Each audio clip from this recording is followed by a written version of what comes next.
여러분 허리 펴십시오. 고개 들고. 국민의 45%가 국민의힘을 찍었는데 누가 민심의 회초리를 운운합니까 지금? 김동완 당선자 대답해줘야 됩니다. 민주적 통제가 뭡니까? 당신 머릿속에 들어있는 임명직 판사를 자기 마음대로 쥐락펴락한다는 게 민주적 통제인가요? 최상병 특검법 지금 벼르고 있잖아요. 오로지 지금 대통령을 어떻게 하면 여기에 엮을 특검은 그래야 하는 겁니다. 가족 등 주변 인사들의 의혹을 정리하라. 어떻게 할까? 어떻게 하는 게 가족을 정리하는 거지? 이재명 대표한테 한번 물어봅시다. 당신 생각에는 어떻게 하는 게 가족을 정리하는 거요?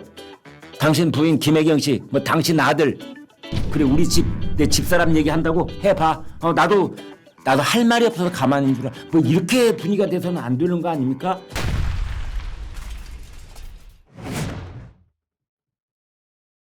자, 여러분 허리 펴십시오.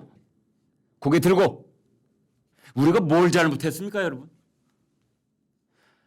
오늘 아침에 정말 이렇게 속닥한 분위기로 우리 속닥한 방송하고 있으니 본질적인 질문 주고 받지요. 솔직하게 지상파 방송이나 뭐 신문이나 다 형식주의적으로 흘러버린, 관습적으로 흘러버린, 선거는 의뢰 뭐 이러하리라 뭐 이렇게 해버리는 그런 이야기들 있잖아요. 선거 끝나면은 의뢰 누구 나쁜 놈 찾아내야 되고 책임질 놈 찾아내야 되고 그래서 혼내키고 물러나고 사퇴하고 뭐 은퇴하고 뭐 이런 것들 지난 반세기 동안 지겹도록 봐온 그 광경이 또 반복되고 있는데 그러자고 우리가 누구를 지지했던 것 아니고 그러자고 우리가 어떤 변화를 기대해왔던 건 아니잖아요. 우리가 도대체 뭘 잘못했습니까?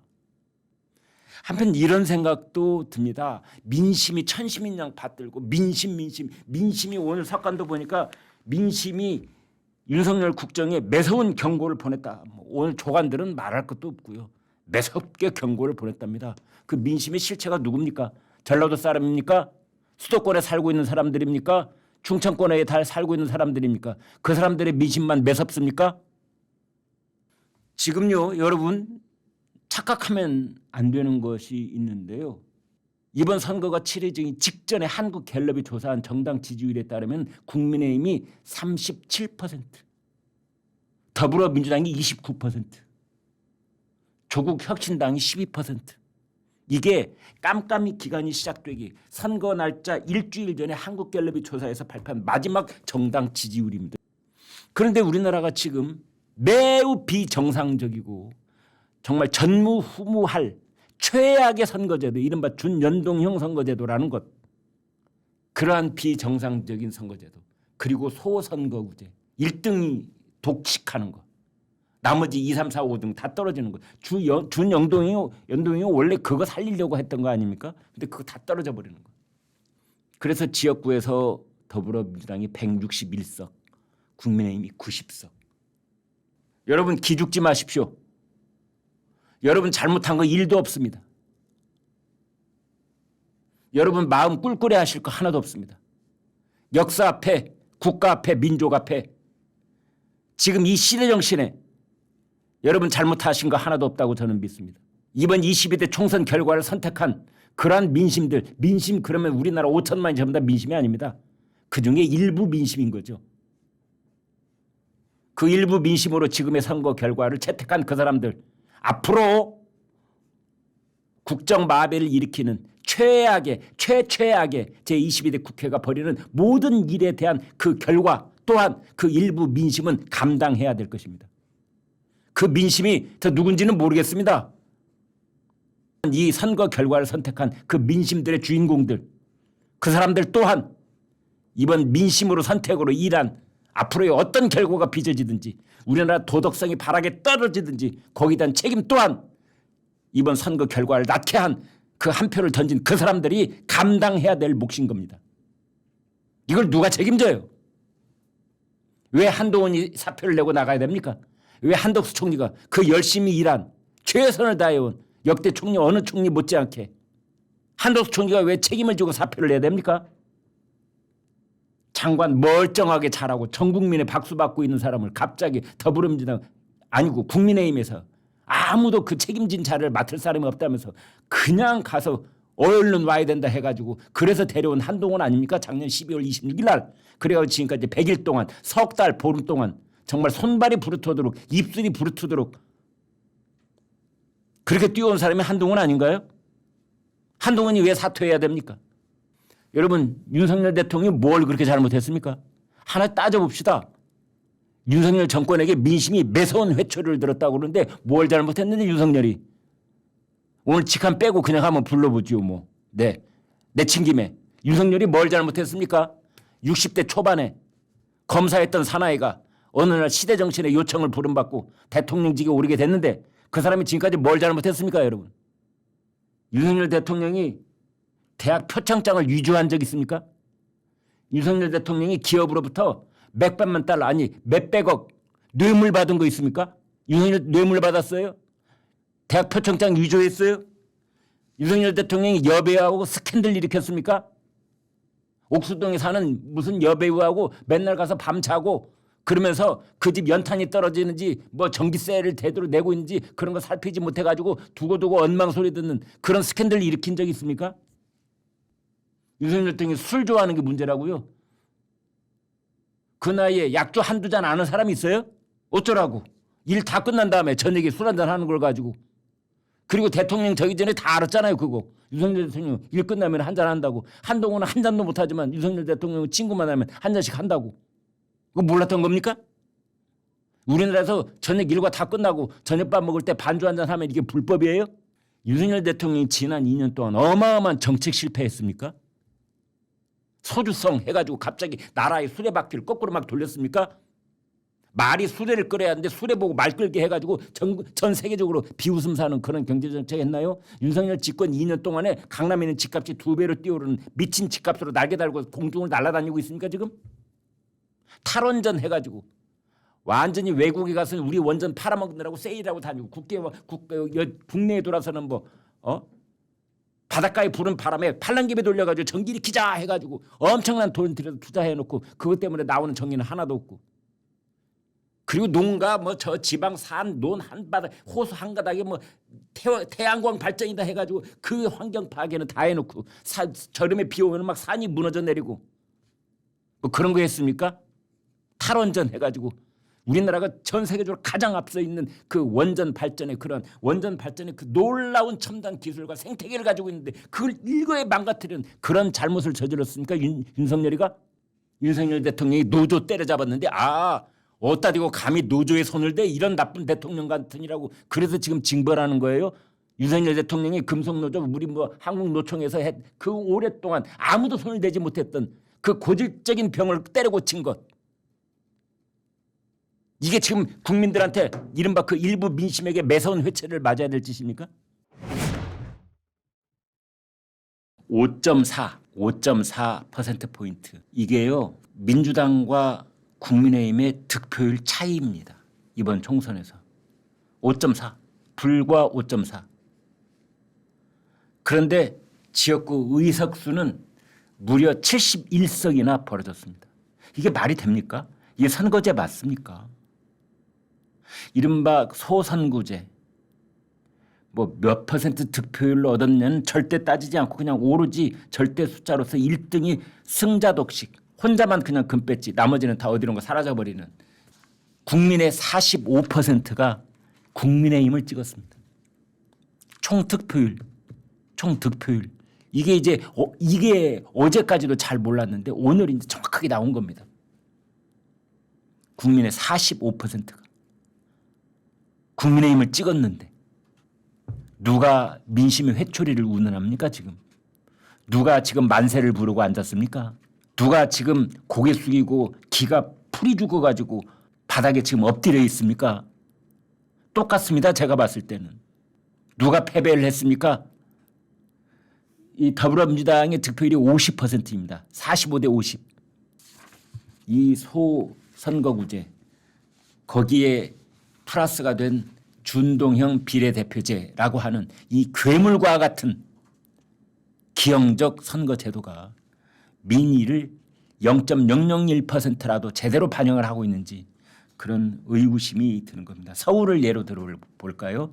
서울을 예로 들어보면 민주당과 국민의힘의 득표율 차이가 5.9%밖에 안 나는 겁니다.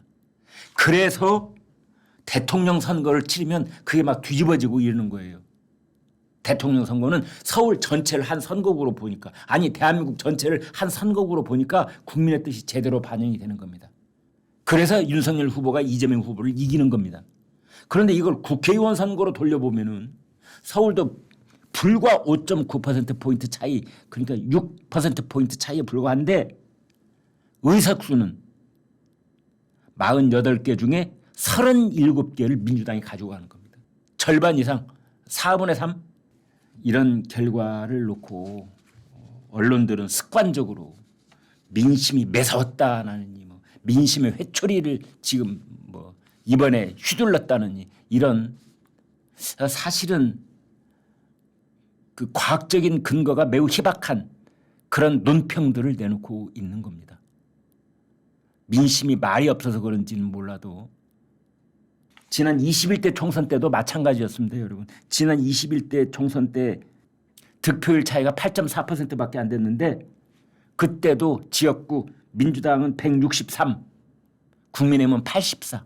2배 차이. 2배 차이. 2배 차이가 나려면 가령 예를 들어서 민주당은 득표율이 60%, 국민의힘은 30%.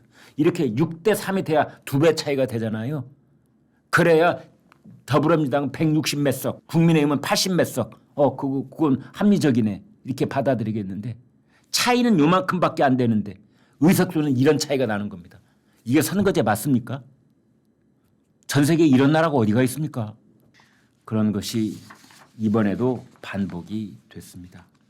아무튼 누구냐, 누구 때문이냐 이런 말을 일삼는 일은 결코 그러한 그 어떤 패배의 진정한 의미를 깨닫는데 절대 도움이 되지 않는다. 계속 수렁으로 빠져들 뿐이다.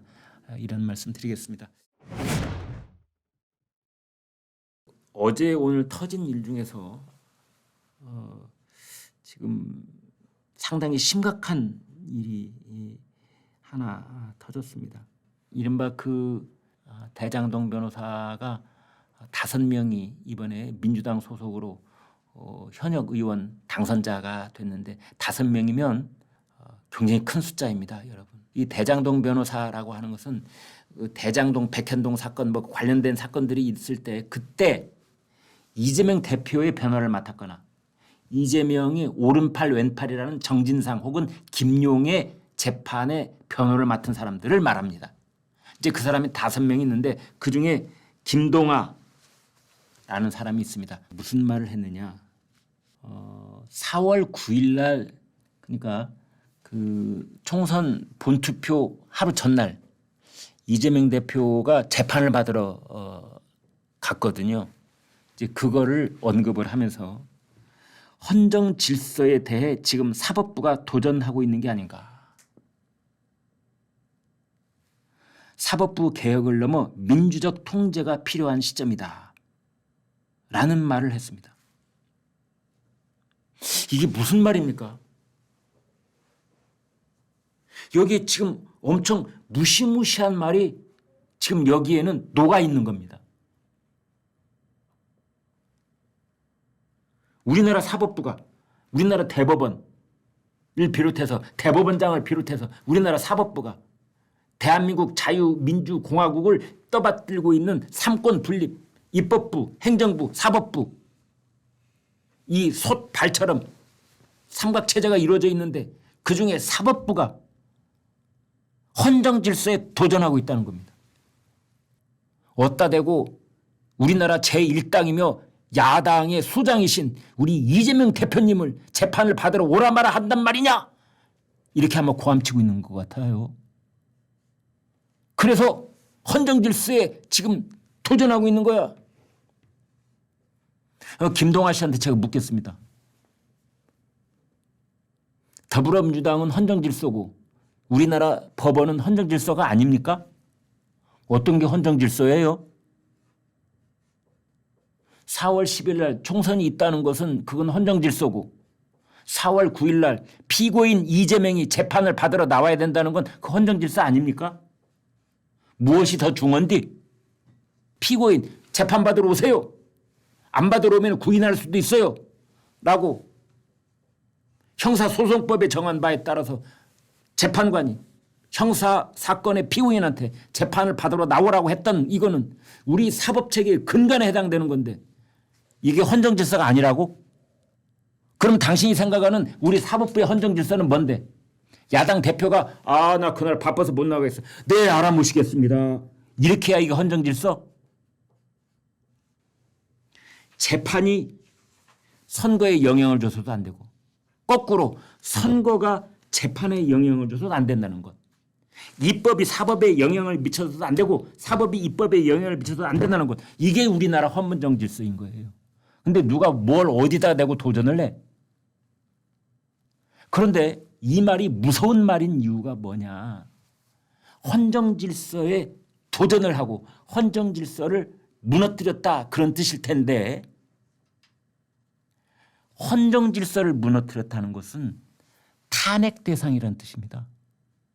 우리 헌법에 위배되면 판사, 검사, 장관, 대통령, 총리 이런 사람들 탄핵되도록 돼 있어요. 그 대상에 들어간 사람이 판사입니다. 판사 옷 벗기려면 탄핵밖에 없어요. 그런데 그 판사한테 이재명 재판받으러 오라는 사람한테 헌정 질서에 도전했다고 하는 것은 너 또 한 번 우리 대표님 재판만 받으러 오라고 해봐. 우리 대표님이 자유롭게 원하시는 날짜에 재판받으러 나가겠다고 통보한 날짜에 재판을 열어야지. 감히 우리 대표님이 어디에 일정이 있으신데 재판받으러 오면은 너는 헌정질서에 도전하는 거야. 따라서 더불어민주당이 우리가 슈퍼 야당으로서 너 탄핵시킬 거야. 판사는 200석도 필요 없어요. 과반만 있으면 하는 겁니다. 일단 그 판사의 직무가 정지가 돼버립니다. 헌법재판소에 판결이 나올 때까지. 몇 달이 걸릴지 모르지만. 그러면 이재명 대표의 재판이 딱 올스톱이 되는 겁니다. 그 해당 판사가 탄핵이 되면. 이런 이야기를 변호사 출신이라는 법조인이라는 김동아 당선자가 아무렇지도 않게 김어준 유튜브에서 하고 있는 겁니다. 지금 국면이 이렇게 무시무시하게 변하고 흘러가고 있습니다. 거기다가 이런 얘기를 했어요. 사법부 개혁을 넘어서 민주적 통제가 필요하다. 여러분, 민주적 통제가 뭡니까? 민주적 통제가 뭐예요? 어떻게 하는 것이 민주적 통제입니까? 김동아 당선자 대답해 줘야 됩니다. 민주적 통제가 뭡니까? 당신 머릿속에 들어있는. 선출직 정치인이 임명직 판사를 자기 마음대로 쥐락펴락한다는 게 민주적 통제인가요? 그 사람이 쓰고 있는 민주적이라는 말은 아마 투표와 선거로 뽑힌 그 누구를 말하는 것 같아요. 그래서 민주겠지요. 이 사람들이 동원하는 민주라는 것은 뭐 투표의 만능주의에 여기 젖어 있는 말처럼 들립니다. 제 귀에는. 아무튼 투표로 뽑힌 사람은 전권을 가져야 된다. 그래서 판사가 재판을 받으러 오라건 말건 검찰이 뭐 소환 조사를 하겠다건 말건 투표로 뽑힌 사람은 자기 마음대로 해야 된다. 이게 민주적 통제입니까? 선거로 뽑혔으니 그 사람이 이제 사법부도 손아귀에 꽉 틀어지고 쥐락펴락 할 수 있어야만 한다. 라는 얘기를 하는 겁니까? 설마 그런 식의 생각을 갖고 있는 것은 아니기를 바랍니다. 지금 국민에서 제일 중요한 건 이른바 최상병 특검법입니다. 5월 2일 날 지금 본회의에 상정하겠다고 있지 않습니까? 여러분 그 최상병 기억에도 생생하실 겁니다.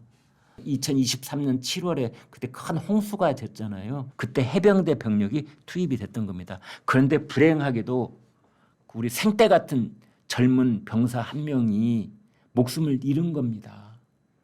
불행한 일이죠. 거기에 혹시 우리나라 군 시스템이 이런 일에 동원될 때 뭐가 잘못된 건 없었는지 구체적인 현장 지휘관들이 지시를 잘못 내려가지고 생떼 같은 우리 아들이 목숨을 잃은 건 아닌 건지 이런 걸 이제 살펴보는 작업이 있었습니다.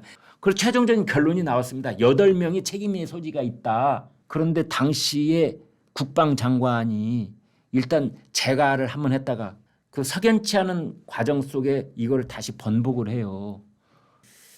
저 병사가 민간인 실종자 수색하다가 구명조끼를 착용하지 않고 들어가서 그렇게 목숨을 잃었다는데 야 여기에 사단장이 직접적인 책임이 있는 거야.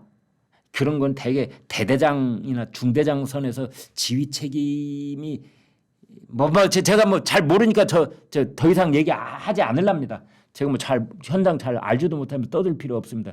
이제 이럴 때 제가 선을 넘으면 안 되는 건데요. 그래갖고 아무튼 이제 사단장까지 책임을 묻는 것은 너무 과도한 것이 아니냐라는 의견이 용산 대통령실에서 있었다라는 식으로 민변 쪽에서 그런 이제 제기가 있었던 겁니다. 자, 여기서 이제 중요한 것. 그렇게 조사를 다시 하라고 한다면 직권남용 아니냐, 수사 방해 아니냐. 그게 이제 불법적인 행위를 그 당시 국방장관이 했다고 혐의를 씌우려면 그게 직권남용이 되는 겁니다. 그런데 우리나라에서요, 직권남용이라고 하는 부분은 매우 다툼의 여지가 큰 분야 중에 하나입니다.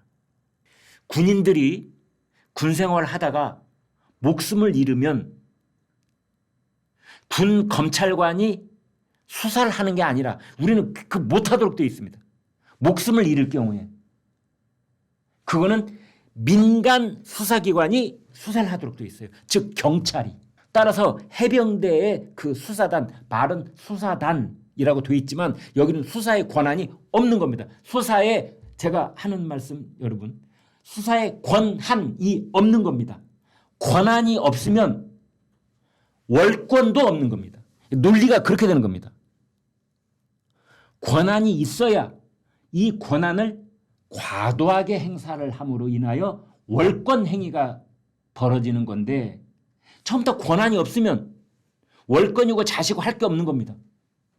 아니 국방장관이 권한이 없는데 그걸 어떻게 월권을 해? 권한이 있어야 여기를 뛰어넘는 월권이 가능한데 그 권한이 없는데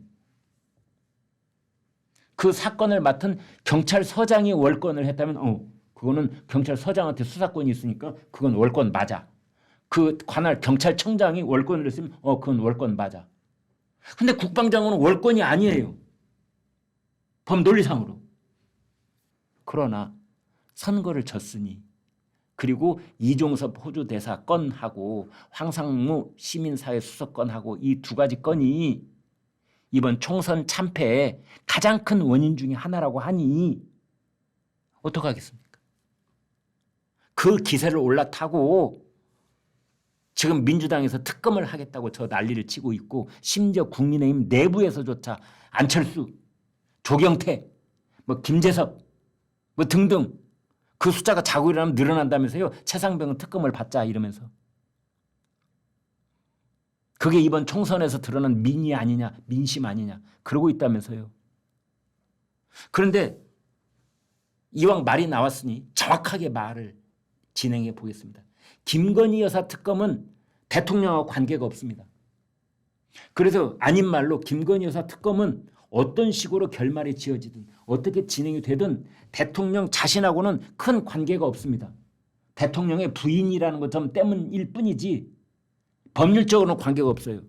도이치모터스 주가 조작 결혼하기 전에 있었던 일입니다.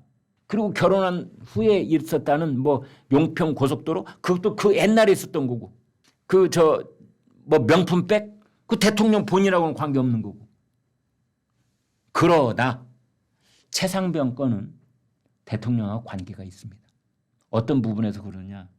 그때 이제 해병대 수사단이 수사 권한도 없습니다. 그냥 조사한 내용의 참고 자료일 뿐인데 그 내용에 대해서 이제 대통령실에서 말이 나왔었다 이런 거죠. 이것도 확인이 된 건 아닙니다. 대통령실은 여기에 대해서 확인한 적이 없습니다. 확인한 적이 없습니다. 그냥 저쪽 야권에서 떠들고 있을 뿐이에요. 이제 최상병 의혹 사건의 특검이 쭉 진행이 되면 더불어민주당 조국혁신당이 왜 이 특검을 하려고 그러겠습니까? 이종섭 전 국방장관 잡아넣으려고 특검하겠습니까? 아니죠. 이종섭은 아마 관심도 없을 겁니다. 지금 그 사람들 입장에서는. 관심 하나도 없을 겁니다. 이종섭. 한때 국방장관, 한때 며칠 동안 호주 대사, 그리고 끝.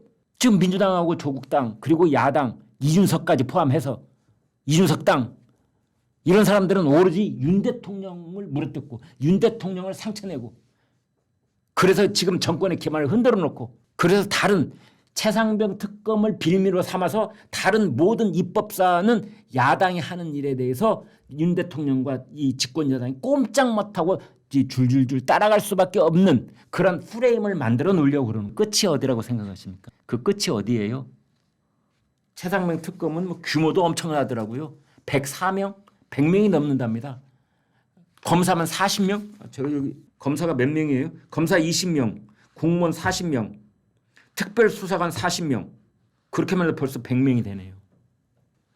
저 최순실 국정농단 사건 때 규모하고 똑같습니다. 그렇게 법은 이미 그렇게 돼 있습니다. 왜 그렇게 하겠습니까?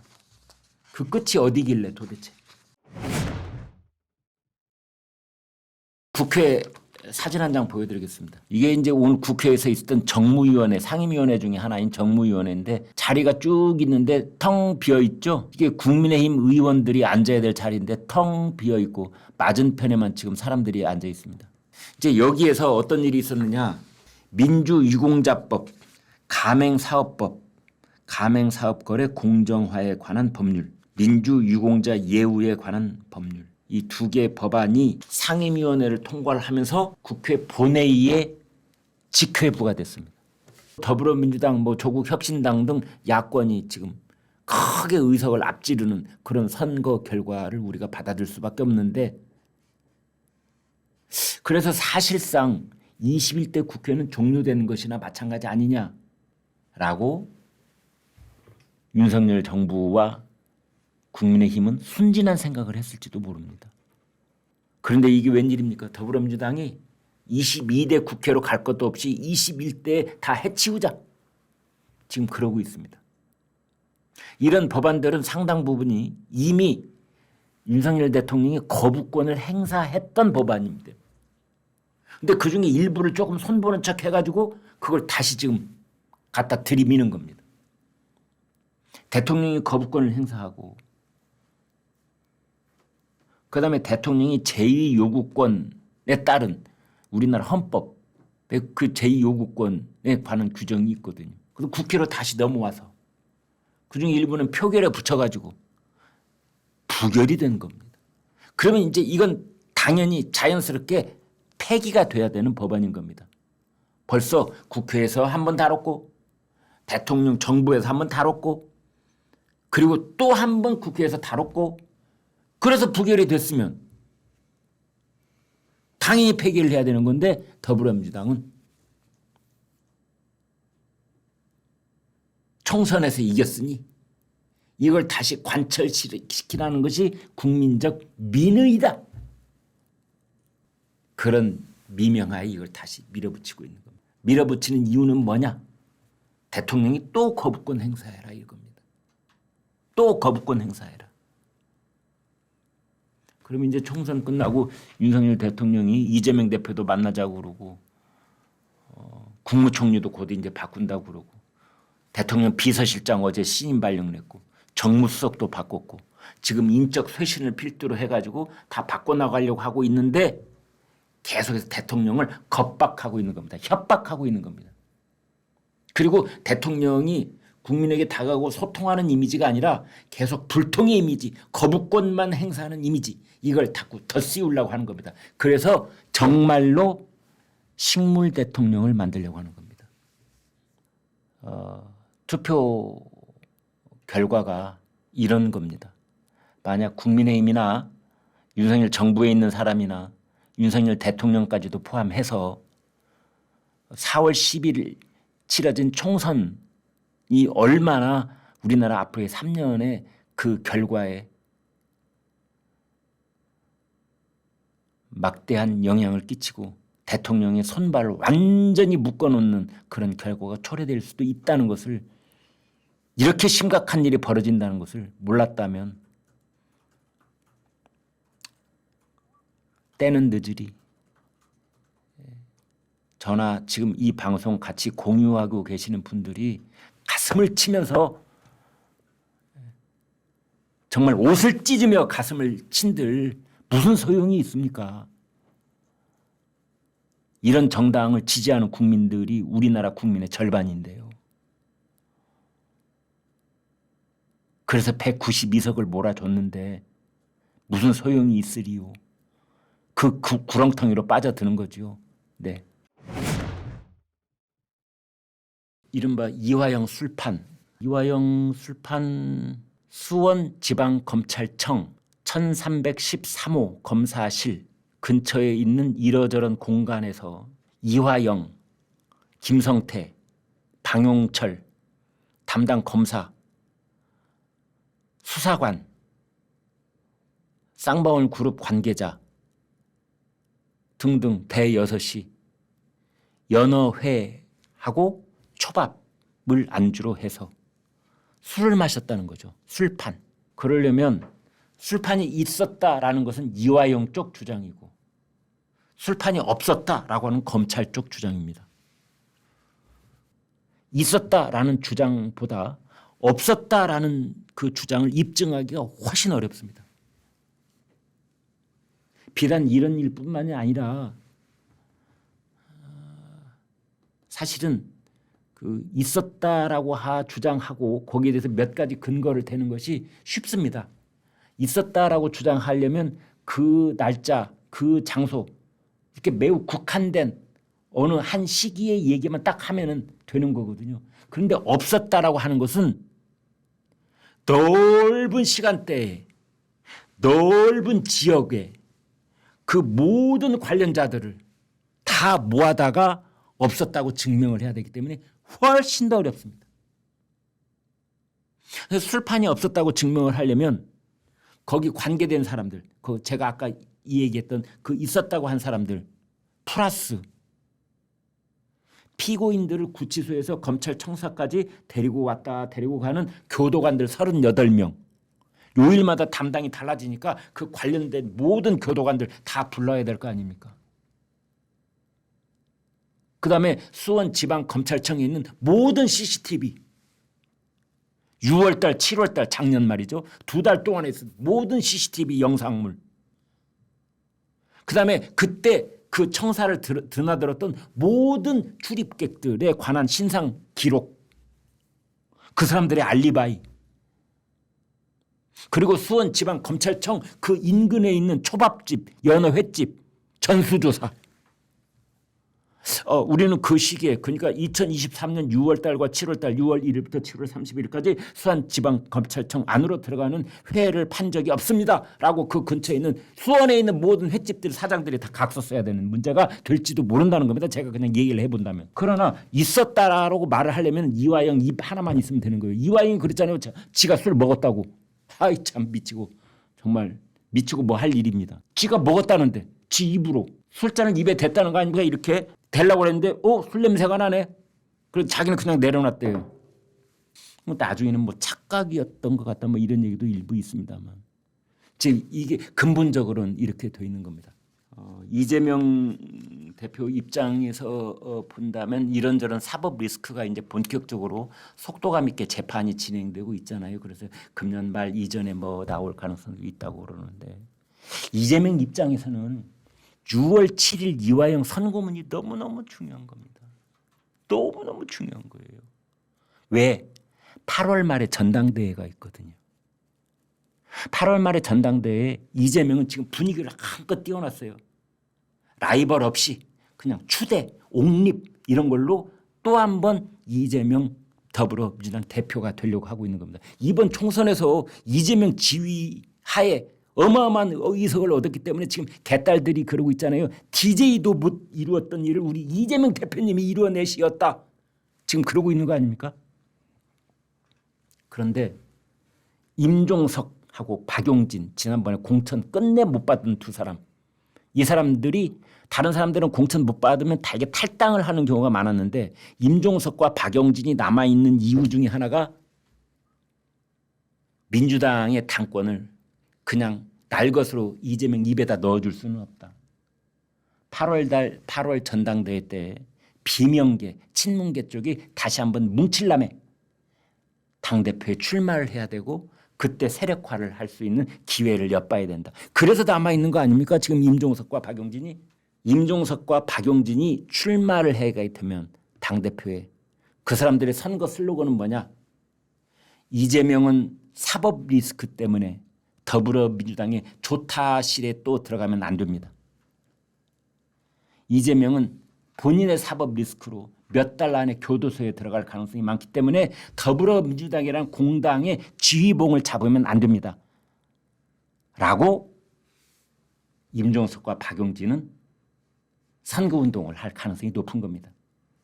게다가 만약 6월 7일 날 이화영 1심 선고문이 나와 있는데 거기에 이재명이 공범이다 해버리면 어떻게 되겠습니까? 이재명한테는 엎친 데 덮친 격이 되겠지요. 그래서 지금 이재명은 그걸 막아내기 위해서라도 사력을 다해서 이화영을 매개로 해서 대북 불법 송금 사건과의 차단을 할 필요가 있다. 이렇게 보시면 되겠습니다. 제 말이 맞을 겁니다, 여러분. 더불어민주당에서는 이른바 명심이 어디가 있느냐. 그러니까 이재명 세 글자에서 명자를 따가지고 이제 명심. 지금 국회의장에 나오고 있는 뭐 추미애, 뭐 정성호, 그다음에 조정식 이 사람들이 다 한결같이 명심이 나한테 있다 지금 이러고 있어요. 네, 추미애도 명심, 뭐 조정식도 명심. 정성호는 뭐 친명 좌장이라고 불렸던 사람이니까 말할 것도 없고요. 근데 여기에 대해서 지금 그 더불어민주당 당선인 중에 최고령자라고 할 수 있는 박지원 당선인이 이렇게 말했습니다. 명심팔이 큰일 난다. 아직 당선자 대회도 안 했는데 이런 말을 했습니다. 더불어민주당 박지원 당선자가 제22대 국회의장과 원내대표 선출 과정에서 벌어지는 명심팔이 논란에 대해 민주당이 이렇게 쏠려서 일사불란을 요구하는 것은 정치가 아니다라고 비판을 했습니다. 국회의장은 법 정신대로 국민이 원하는 대로 민심대로 중립성을 지키면서도 정치력, 협상력, 추진력, 투쟁력을 갖춰야 합니다. 국민의 국회의장의 중립성을 강조해 주는 것이 정치이지 나는 민주당에서 나왔으니까 민주당 편만 들 거야. 만약 국회의장이 그렇게 한다면 그건 정치가 아닙니다. 이제 5월 3일 날 원내대표 선거를 치른다는데 우리 당선자들 당선자 대회도 안 해봤습니다. 원내대표 선거에 나온 사람이 코가 앞에 붙었는지 뒤에 붙었는지 그것도 모르고 이걸 한다는 것은 무리가 아닙니까? 이런 말을 했어요. 그런데 지금 이제 그 더불어민주당에서는 이른바 찐명이라고 불리는 박찬대 의원이 거의 뭐 원내대표 되는 그런 분위기입니다. 이제 경쟁 관계에 있었던 사람들이 전부 다 자진 사퇴 다 했어요. 교통정리. 이래가지고 지금 현재 분위기로는 당 대표는 추미애, 이제 원내대표는 박찬대. 개딸들이 지금 그렇게 하려고 작전을 세워놓고 쫙 스크럼을 짜고 있다는 거죠. 뭐 결과는 가봐야 알겠습니다만은 박지원 당선인이 이렇게 말했습니다. 이렇게 당이 흘러가도 아무 소리 못하곤 아무 소리 안 하는 이건 아니라는 겁니다. 집권을 위해서는 당내에서 다양한 목소리, 바른 말이 나와야 합니다. 이재명 대표를 중심으로 다양한 의견들이 나와서 추출이 돼야지 그냥 명심이 나다라고 명심팔이를 하면 민심이 어디로 가느냐 이겁니다. 우리는 민심을 갖고 가야 합니다. 근데 아마 본인도 이런 점에 대해서는 박지원 당선인도 옳은 이야기를 그냥 하고 있을 뿐이지 자기가 이렇게 걱정하는 말들이 현실화될 것이라고는 크게 믿지 않을 가능성이 있다. 저는 그리 봅니다. 그래서 지금 민주당에서는 이재명 대표의 그 명심을 반영하는 개딸들 그리고 개딸들을 등에 업은 이른바 그 이재명 최측근들 그쪽이 짜놓은 각본대로 모든 것이 움직이고 있다. 저는 그렇게 봅니다. 이재명 조국 만났을 때 둘이서 이런 얘기를 주고받았답니다. 윤석열 대통령이 거부권을 남용했다. 상당히 자극적인 말이죠. 선출직 최고위 공직자에게 남용이라는 말은 매우 자극적인 말입니다. 이건 탄핵소추가 가능할 수도 있다라는 뜻하고 비슷해지는 거거든요. 근데 조국이 그렇게 썼더라고요. 거부권을 남용했다. 헌법에 보장되어 있는데 남용이 어떻게 가능해? 조국 대표한테 제가 묻고 싶어요. 지난 21대 국회에서 더불어민주당이 입법권 남용은 그럼 어떻게 할 건데? 지금 더불어민주당 국회의원 저는 다 탄핵시킬까? 타인에 대해서 얘기할 때는 제 눈에 티끌은 보지 못하면서 아니 제 눈에 들보는 보지 못하면서 남의 눈에 티끌을 보는.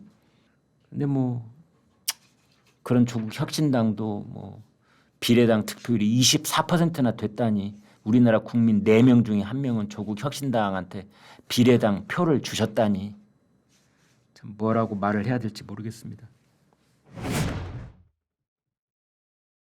윤석열 정부가 출범한 이후 처음으로 양자회담을 가졌습니다. 22대 총선에서 경기도 포천 가평에서 당선된 김용태 윤석열 대통령과 이재명 더불어민주당 대표의 첫 영수회담과 관련해서 대통령하고 저희 여당이 야당과 존중하고 대화하려고 만든 자리였습니다. 그러나 야당도 과연 대통령을 존중하고 있는가 여기에 대해 의문점이 있었습니다. 야당 대표는 뭔가 싸우려고 오신 것 같은 느낌이 들었습니다. 이재명 대표가 요구하려고 했던 12가지인가 13가지인가 그 많은 것들이 있었는데 착각하고 계신 거 아닌가 생각이 듭니다. 지금은 윤석열 정부입니다.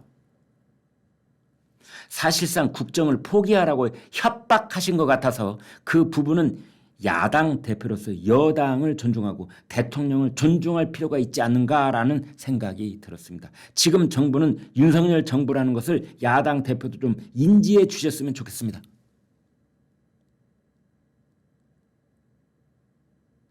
어떻게 현직 대통령한테 와서 마지막 기회를 준다는 말을 서슴없이 할 수 있는가? 그래, 당신네 말대로 야당 그 마지막 기회를 안 들어주면 바로 탄핵 소추에 들어가겠다고? 왼손에 탄핵 카드 말아주고 자 마지막 기회야. 윤 대통령님 마지막 기회야. 우리가 요구하는 거 다 들어주세요. 마지막 기회. 최후 통첩. 저만 그런 생각이 들었는가 했더니 김용태 당선인도 그런 말을 똑같이 하고 있군요. 이재명 대표가 총선 공약으로 내걸었던 전 국민에게 25만 원씩 민생 회복 지원금 13조 원.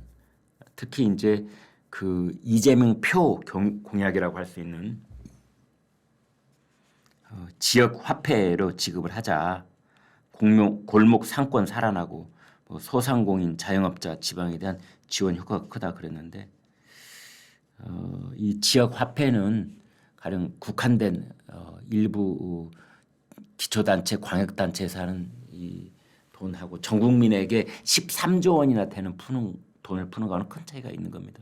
이거는 그냥 직접적으로 물가를 자극하는 겁니다. 지금 뭐 고물가, 고금리, 고환율 그래서 3고의 민생고에 시달린다고 했는데 거기에 언발에 오줌 누기 식으로 25만 원씩 21인당에 다 놀아준다고 하면 그게 뭐 경제를 활성화시키고 상권이 살아나고 그럴 것 같죠? 천만의 만만의 말씀입니다.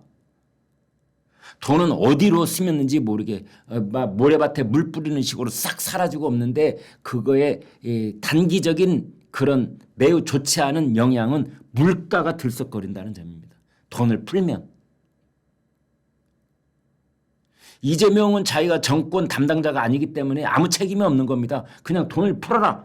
우선 먹기 꽃감이 달다고 그냥 국민들 귀에 달달하게 들리라고 25만 원 얘기하고 있는 겁니다. 저 돈을 어디서 마련할지 저 돈을 풀었다가 역효과가 나타나면 어떻게 그걸 또 해소해야 될지에 대해서는 나 몰라라.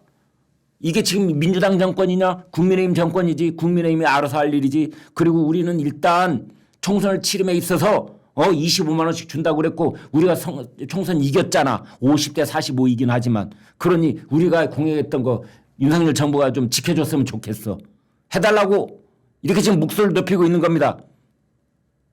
부작용이 뭐가 있건 말건 우리는 알 바 아니고 13조 원 돈을 어디서 뭐 뭐 만들어내는지 말든지 뭐 추가 경정 예산을 편성을 하든지 말든지 그건 윤석열 정부가 알아서 할 일이고 우리가 공약을 했으니 그리고 우리가 선거를 이겼으니 그대로 해달란 말이야. 지금 그러고 있는 겁니다. 그다음에 이제 김건희 여사 특검법 이겁니다. 참 그 원래는 이게 서로 가족 얘기는 안 하는 걸로 그렇게 얘기가 됐습니다. 이제 윤석열, 이재명 특히 지금 이재명 대표의 부인 김혜경 씨는 뭐 법카 유용 혐의로 지금 훨씬 더 긴박하게 사법 처리가 진행 중에 있는데 서로 집사람 얘기 해보기 시작할까? 서로 와이프 건드리기 시작해? 우리 시정 잡배처럼 이제 드자비로 나가볼까? 그런 건 아니잖아요. 그런 건 아니잖아요. 그래서 우리가 서로 배우자 얘기는 하지 말자. 그 얘기 꺼내볼까? 지금 여기에서 자 이재명 씨 앉아봐. 그래 나 윤석열 그래 우리 집 내 집사람 얘기한다고 해봐. 나도 할 말이 없어서 가만히 있는 줄 알아. 뭐 이렇게 분위기가 돼서는 안 되는 거 아닙니까? 그러니까 이제 서로 뭐 그런 그 무언의 어떤 그 뭐가 있죠. 건드리지 않기로 하자. 그런데 나중에 뭐 도시락까지 시켜서 까먹으면서 어제 뭐 2시 오기 전에 뭐 했는데 뭐 참모들이 그래도 뭐 국민들이 김건희 여사 특검에 대해서는 다 원하는 게 있으니까 그 얘기는 꼭 하셔야 됩니다. 그래가지고 그걸 이제 얘기를 했다는 건데요. 근데 저는 차라리 김건희 여사 특검법이라고 하지. 가족 등 주변 인사들의 의혹을 정리하라. 제가 다 등골이 모골이 성연했습니다. 가족을 정리하라? 정리? 이재명 대표 물어봅시다.